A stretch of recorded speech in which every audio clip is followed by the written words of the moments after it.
flag, the Australian Air Federation. Big hand, I think, for our parachutists. The ones that come down now. Big hand for Dave Benson and his crew. Spot on time, spot on accuracy. Great display. One pass, no easy to follow that airplane today. He's gone by to only a bit of expression for it.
Following the wingman, catching up to him.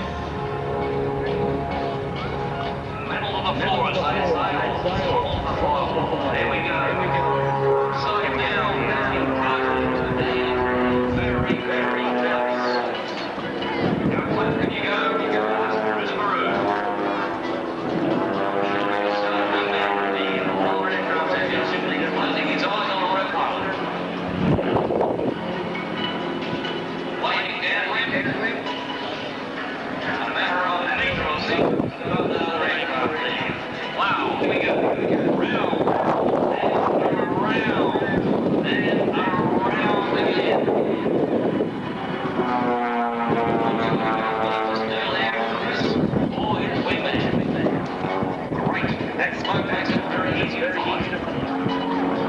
And around downwind to the snake, spiraling around.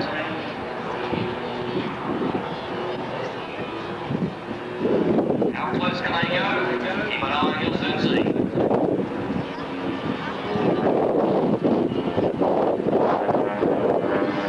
130. Christmas Peru, aerobatic pilot extraordinaire.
Drive a winner. Drive the best. Drive on. My address is the road.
view of the ground just on taxi out on the fire and land. And that's a pretty special thing, I think. And now, for everyone here, we can just look at audience participation. I don't think clapping is going to be really good because Tom it looks like Luciano, excuse me, Luciano Camerotti.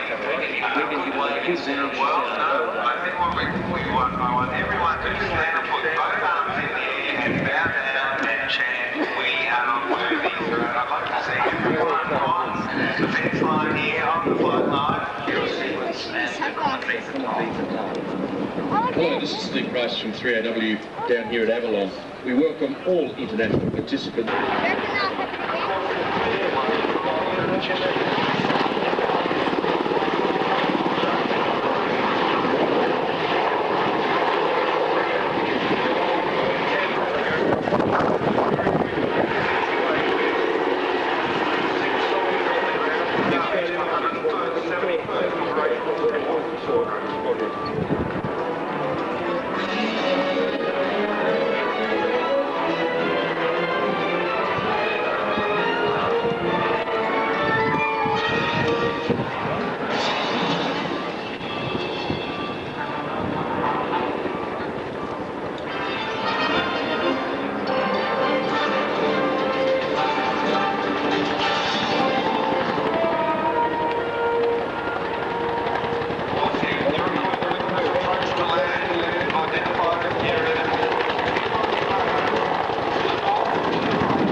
I would suggest during a crosswind situation.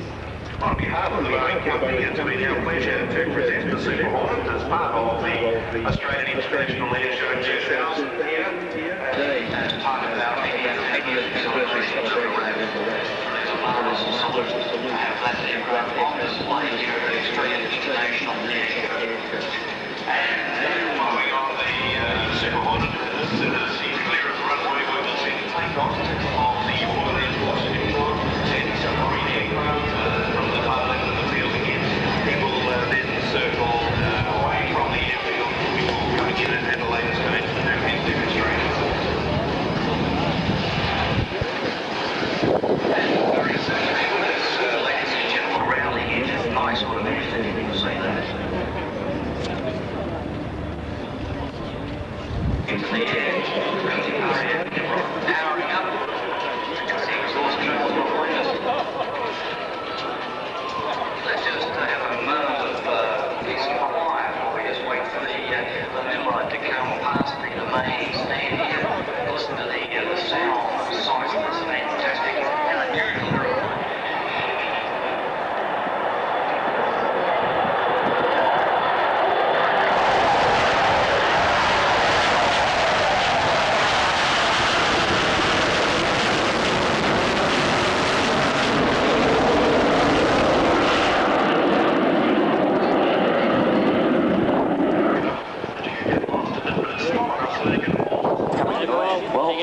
Question straight away. Yeah, the maritime reconnaissance from the Royal Air Force, part of the salute to the Royal Australian Air Force on The roulettes taking off, gear up, climbing away.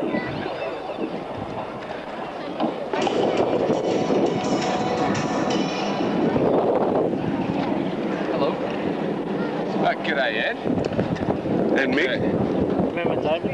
David, I beg your pardon. That's right. Oh, that's right, he's the chauffeur. You press Yeah, that's right. Press OK.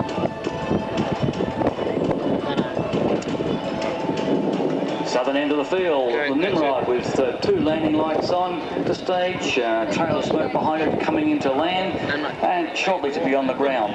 Not the world's most, how should I say it, physically pleasing aeroplane, but one heck of a good submarine chaser and maritime reconnaissance aeroplane.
Navy, which is the Orion's main customer, still sees no reason to reopen the production line while it can upgrade its fleet and keep them in service. It boils down to high-integrity aircraft being given additional air legs by Raytheon's Beyond 2000 technology.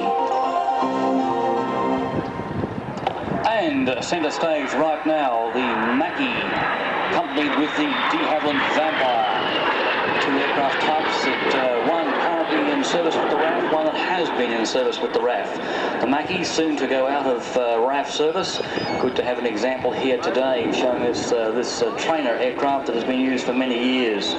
And also the de Havilland Vampire is in fact from South Africa. It came in fact from the country of what we know as Rhodesia, now Zimbabwe. And the twin boomer, most unusual shape in Australian skies today. Lead aircraft in our duo here. Mackie, of course, the trailing aircraft.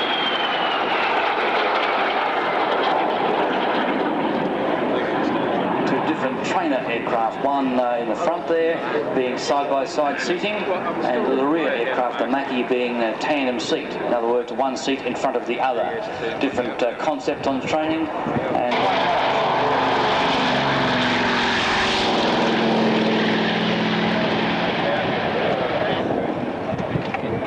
versatile, producing nearly the sort of thrust that they do now, thrust to weight, and in an effort to finishing a lazy HUSA, a roll under a brake coming up. Alright, I'll buy 2 of those and one of the other ones. Australia operated nearly 200 vampires, or should I say flew, in Adam. I wouldn't find that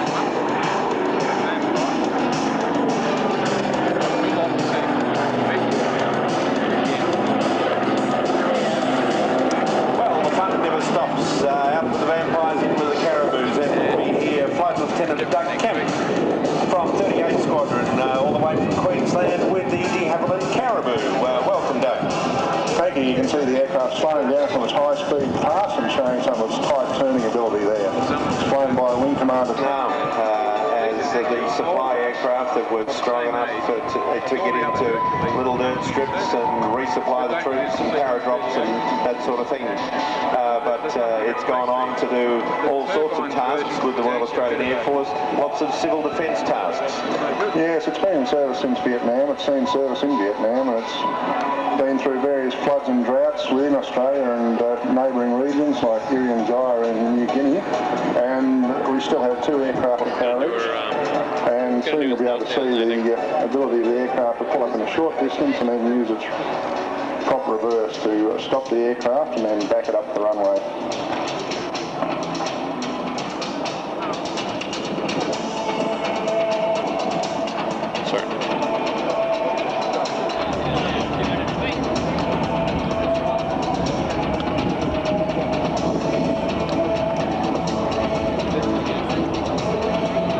Having pulled in a short distance like that, the aircraft will now demonstrate the short takeoff roll required, especially in wind like this.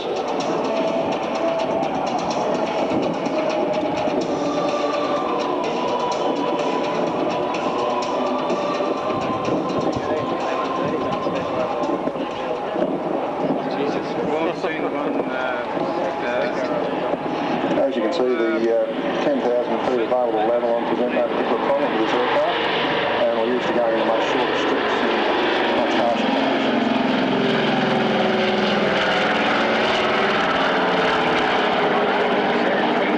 It goes around in corners. Come down from Algeria and we'll have a drinking session with you. That it will be still operating. Keep Robin up there time, because we've got some plans for you when you're down here.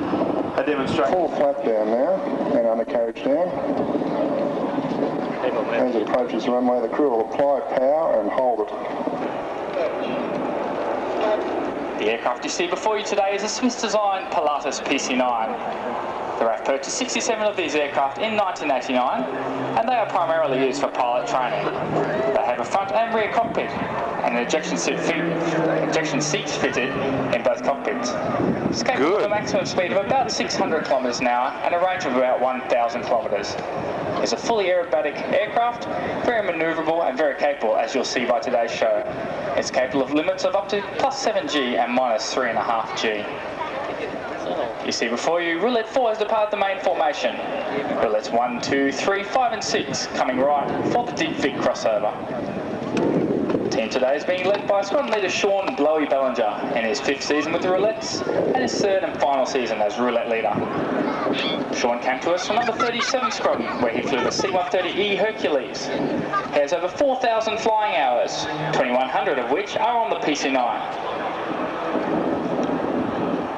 If you look to your left and right now, you see Roulette 4 running head-to-head with the main formation. They have a closing speed of approximately 1,000 kilometres per hour.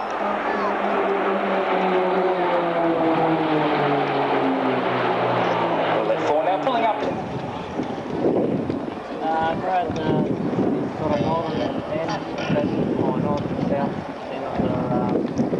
Competition to become a roulette is high at CFS.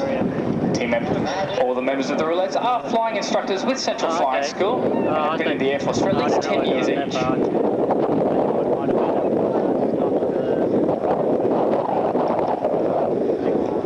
The smoke you see generated today is produced by pumping a mixture of mineral oil and diesel into the right-hand exhaust of the engine.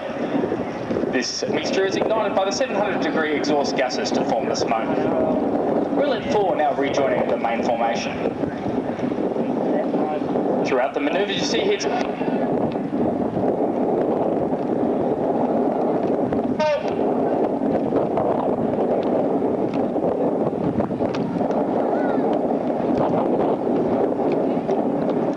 What you heard then was the voice of Roulette 1's Coordinator Bellinger commanding the team throughout that manoeuvre.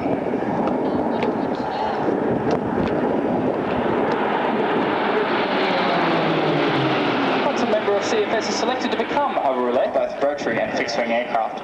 Pulling up for the loop now, Roulettes 5 and 6 define the main formation. On your left, Roulette 5 Flight Lieutenant Greg Fresina, and on your right, Roulette 6 Flight Lieutenant Jimmy Barnes.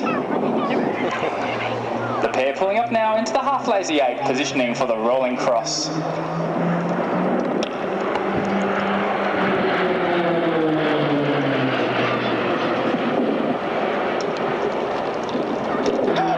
Look out! Early in the vertical.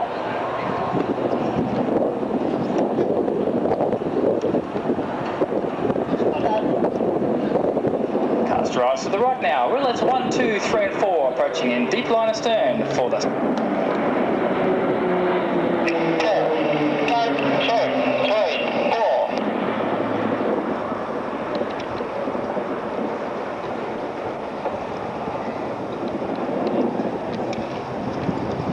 And as the main formation complete that manoeuvre, you see from the left, Flight Lieutenant Jimmy Barnes running in, gear and plug down for the dirty barrel roll, currently on exchange at Central Flying School. Jim joined the Royal Air Force in 1989 and flew Victor K-2 tankers before becoming a flying instructor on the RAAF's equivalent of the PC-9, the Tucano. Jim has over 3,500 flying hours, of which 1,500 are on the PC-9 and Tucano. Now into the slow half-lazy 8, half-Cuban 8, followed by a hesitation roll before exiting stage right.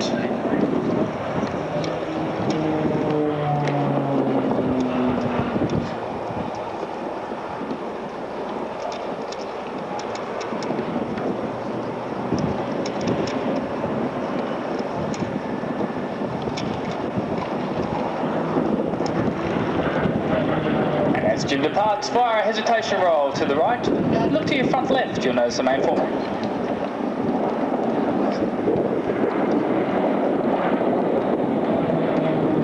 As the team exits stage left, they'll enter a gentle turn. You can note that the mirror is in fact no illusion. One aircraft is directly above the other. This guy's got to go.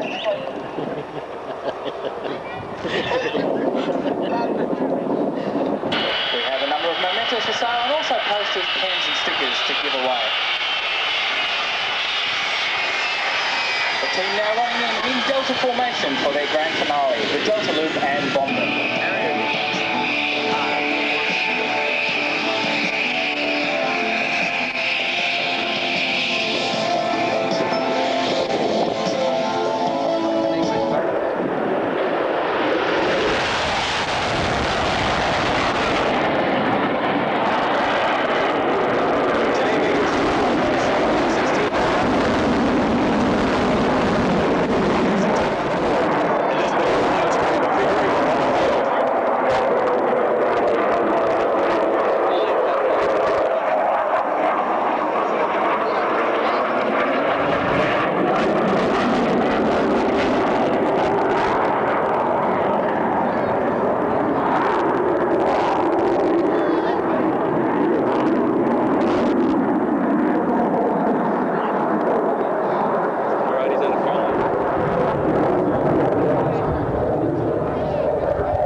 Sturgeon is now repositioning his aircraft as he prepares to demonstrate the low-altitude, high-speed capability of the Viper. As he passes show center, he'll be traveling at over 970 kilometers per hour. That's less than half the F-16's top speed.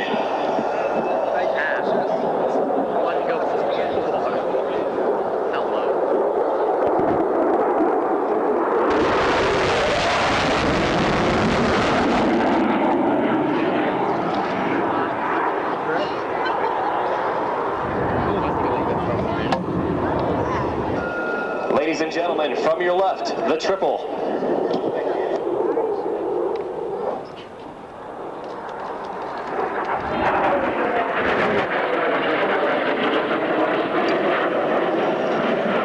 In a dogfight, the ability to turn is crucial. Watch now as Major Sturgeon shows you just how exceptional the F-16 is in a 9G turn. At show center, he'll bank sharply into a tight turn capable of pressing the pilot into the seat with a force of 9 times his normal weight. At 9 Gs, his head alone will weigh more than 115 kilograms. And in the full 360-degree turn, he'll have a radius of less than 450 meters.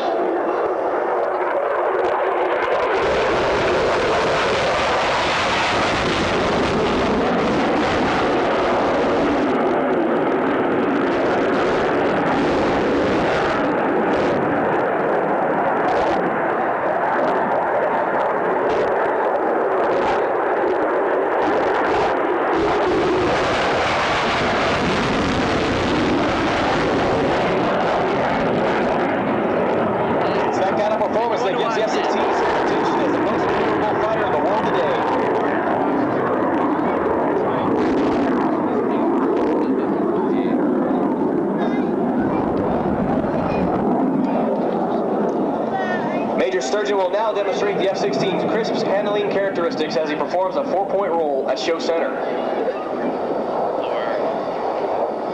Ladies and gentlemen, from your left, the F-16 and the 4-point.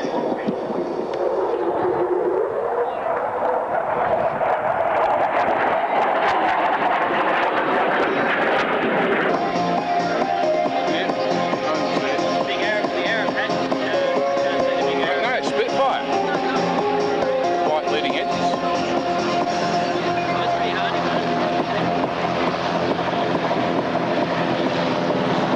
The joy pad behind the Expo building all day. So if you want to see the Australian International Airshow from the air, helicopter rides at the rear of the Expo Centre all day.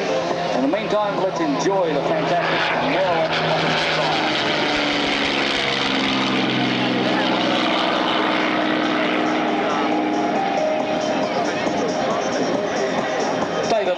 All the way from Temora and the Temora Aviation Museum, taking the Spitfire aloft with that fabulous Merlin engine sound, soon to just be locating or holding away from the field. And in the meantime, we're going to see the Globemaster taken to the air in just a moment's time. Reminding us to slop slap, stick on some more sun cream right now. That wind will have been drying out. The St John's ambulance people, they're here, but we hope we won't need them. And John, talking about keeling over, I'm having my water bottle here for sure, but gosh, if I didn't drink that, I'd be keeling over listening to the sound of these fantastic aircraft, the 2 Mustangs taking off.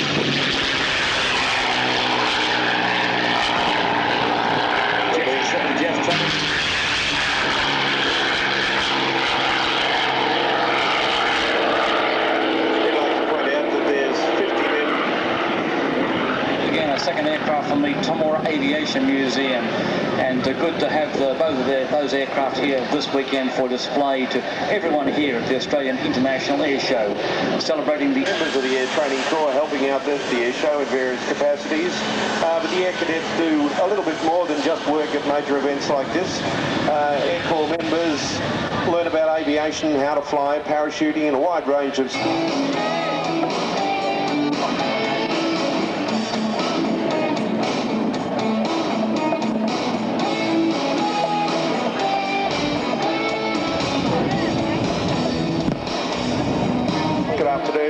Lieutenant Paul Skipworth from... I suppose they put up the Aussie Hornets, didn't they? Yeah. Well, the Yanks didn't come until the 3rd show. Oh, really? Yeah.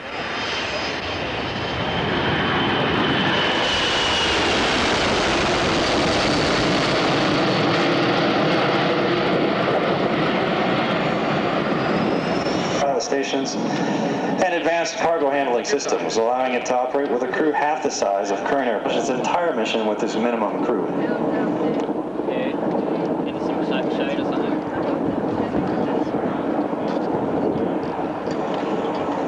In case you're wondering how big it is, the wingspan tip to tip is about half the length of a football field, and the tail is over 5 stories tall. Empty, the C-17 weighs almost 127,000 kilograms.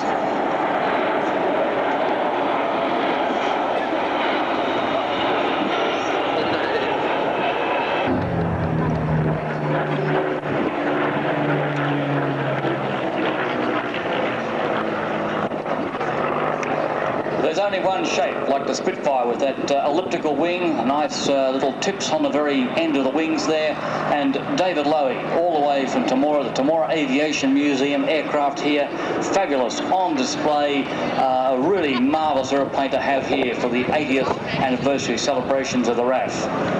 An aircraft that the RAAF operated some 650 of these aircraft during World War II.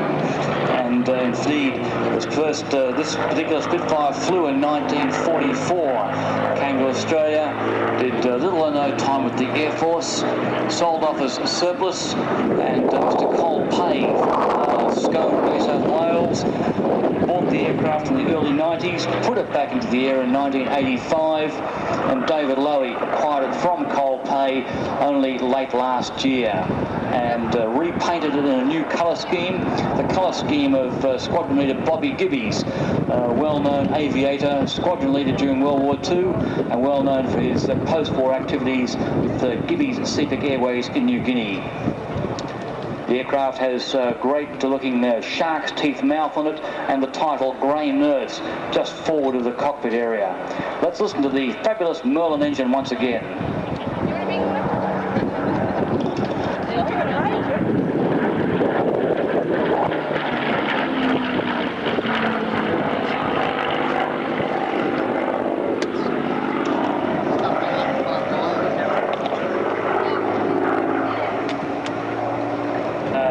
Putting the aircraft back into the air, and in the process of doing that, would you believe they actually had to drill out 50,000 corroded magnesium rivets and had to replace those with aluminium rivets. 50,000. Wow, that's a lot of rivets.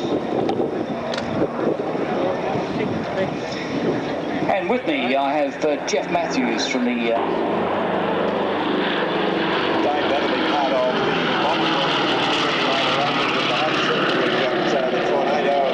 the B1, and later on, of course, we'll be seeing the F111. And the only Hudson in the world flying today with just a cigarette button. Even a cigarette button. Be very, very careful with this wind blowing. You don't need a lot of tall grass to start a fire. Even this short grass on the ground right here, right now, can catch fire very quickly.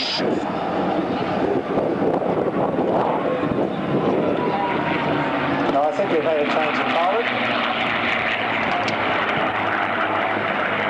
Formation you're suggesting, Jeff, indicates a different pilot on the third machine. I think we've got Darcy O'Connor flying the lead. Great. Peter Clements flying the museum's aeroplane, and Jeff Trafford flying his own aeroplane. That's the highly polished silver one. I'd point out that these three aeroplanes are Australian made. Australia was the only country outside the United States that built Mustangs.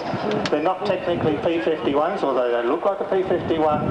They're a North American NA-73 built under license by CAC. They're a CA-18, Mark 21 or Mark 23. And CAC, ladies and gentlemen, Commonwealth Aircraft Corporation, built at Fisherman's Bend, only a short distance from this location. Three aircraft coming around, locking into their targets there, speeding up, diving down towards the strafing run area.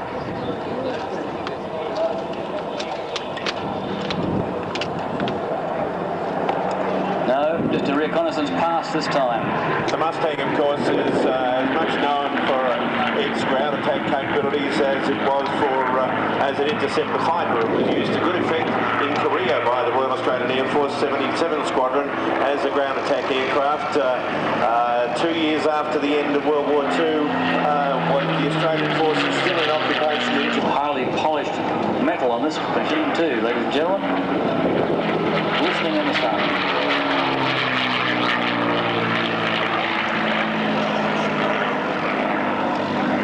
And of course to keep the aircraft flying. Oh, rocking right there.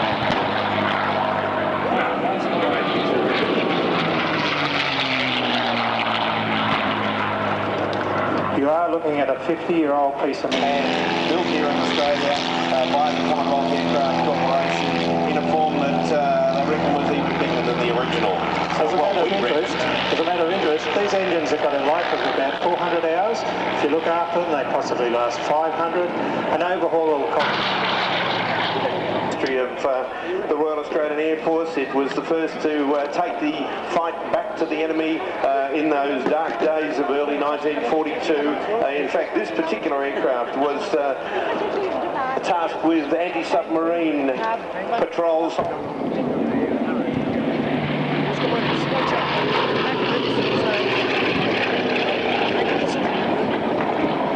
Very ably flown by Alan Searle today. 2001. Nostalgic history to see a former RAAF aircraft in its colour scheme being operated here today as part of the 80th anniversary celebrations for the RAAF. Marked and a great salute to the RAAF to see one of its earlier aircraft, its earlier descendants, should we say, in the air and flying around today, more than 50 years after it's finished its combat service.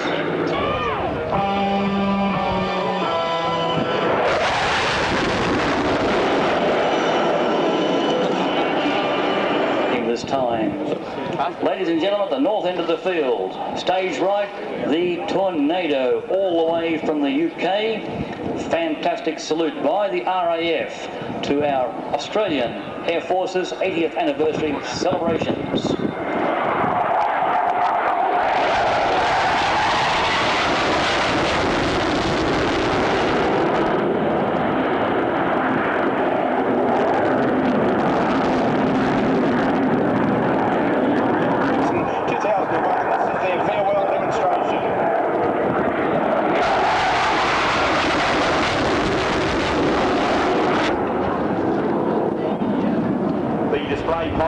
Flight Lieutenant Jez Griggs has flown the Tornado in many countries, Canada, USA, Saudi Arabia, Kuwait, and many areas in Europe. He flew operationally in northern and southern Iraq in December '98, and he flew missions with number 12 Squadron in Operation Desert Fox. That was in the ground attack version of the aircraft. This one is the reconnaissance version, and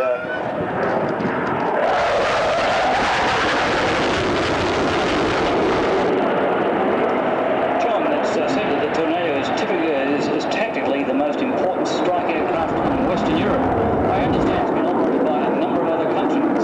Yes, it's an extremely versatile aircraft, Dave, and the basic design, if you look at it, it's really just a big box with a couple of very loud engines at the back, but into that box an underdial design. Wings swept back.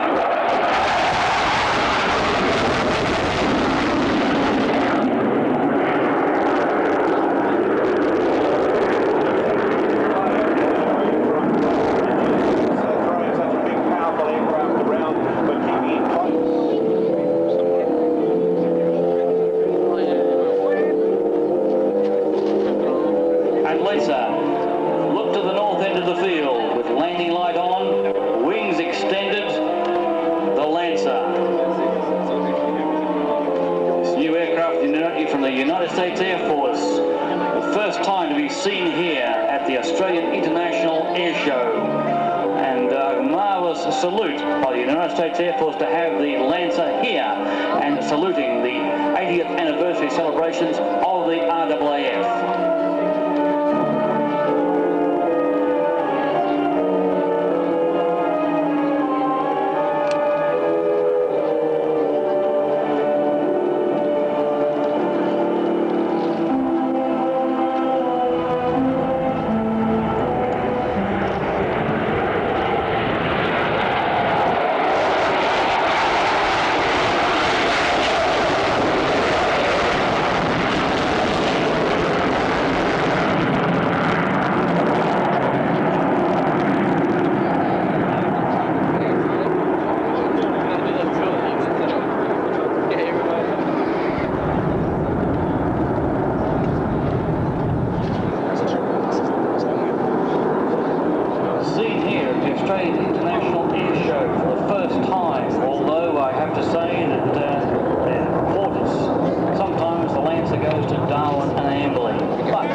let it do a 2.6 pass.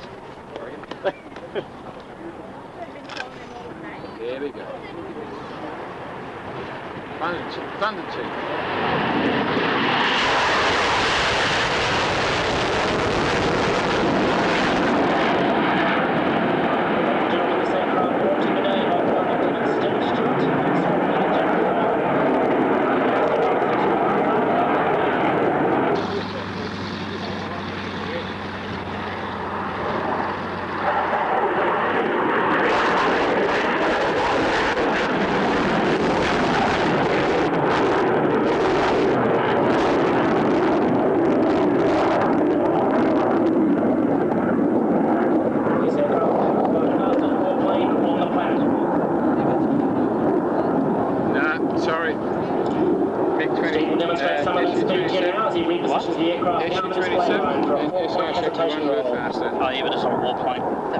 Yes, they are. Yes, that's something. And the